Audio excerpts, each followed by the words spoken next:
राष्ट्रीय स्वयंसेवक संघाचे सरसंघचालक मोहन भागवत जेनझी आणि जेन अल्फाशी आज संवाद साधणार आहेत। मुंबईमध्ये या संवाद कार्यक्रमाचं आयोजन केलंय आणि या कार्यक्रमात देशातल्या 100हून अधिक शहरातले जवळपास 15 ते 19 वयोगटातले 2000 विद्यार्थी सहभागी होणार आहेत। जंतर मंतरवर एक मोठं आंदोलन झालं आणि ह्या आंदोलनानंतर चर्चेत आली ती जेनझी आणि आता या जेनझींसोबत मोहन भागवत आज संवाद साधणार आहेत। त्यामुळे हा संवाद नेमका कसा असणार आहे, कुठल्या मुद्द्यांना नेमके मोहन भागवत आज स्पर्श करतात आणि जेनझींना भावणारे हे मुद्दे असणार का, या सगळ्याबाबत इंटरेस्ट आता निर्माण झाले। त्यामुळे 2000 विद्यार्थ्यांचा सहभाग आजच्या या कार्यक्रमात असणार आहे।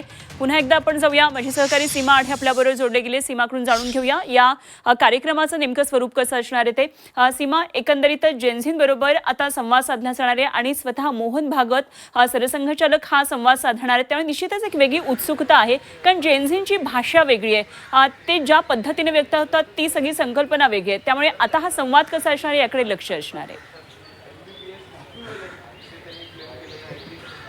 नक्कीच अनुपमा, खरं तर आजचा कार्यक्रम अतिशय महत्त्वाचा आहे आणि त्याहूनही अधिक महत्त्वाचं म्हणजे ज्या पद्धतीनं जंतर मंतरवरती जेनझीने आंदोलन केलं आणि त्याचा एक मोठा रिझल्ट देशाने पाहिला आणि जेनझीने ज्या पद्धतीने आक्रमक भूमिका घेतली ते पण वेगवेगळ्या पद्धतीनं सोशल मीडियावरती त्यांचं हे आंदोलन खूप गाजलं। अनेकांनी त्यांना खूप ज्या पद्धतीने त्यांनी मुद्दे मांडले या सगळ्या गोष्टी खरं तर काहींनी डोक्यावर घेतल्या तर काहींनी वेगळ्या पद्धतीने टीकासुद्धा केली।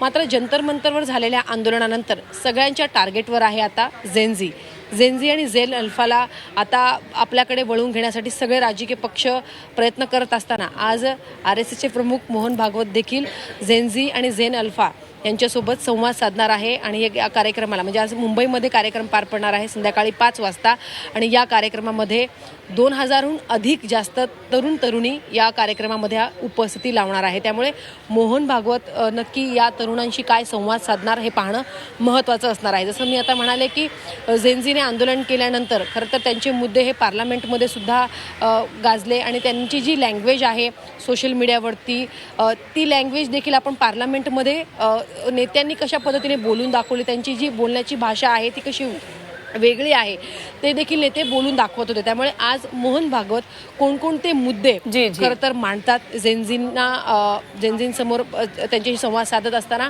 आणि सगळ्यात मोठं म्हणजे ज्या पद्धतीने आंदोलन झालं त्या आंदोलनावरती आज मोहन भागवत काय बोलणार हे सुद्धा पाहणं महत्त्वाचं असणार आहे। कारण जेव्हा जेन अल्फा आणि जेनझी समोर असतात तेव्हा नेते आणि त्यांना संबोधित करणारा जो वक्ता असतो तो सुद्धा त्यांना त्यांच्या लँग्वेजमध्ये कशा पद्धतीने सगळ्यात महत्त्वाचं म्हणजे सीमा यामध्ये सातत्यानं टीका ही होत होती। अनेक खासदारांनी सुद्धा केली की कुठेतरी पाश्चिमात्यकरणाकडे झुकत चाललेली सगळी पिढी आहे।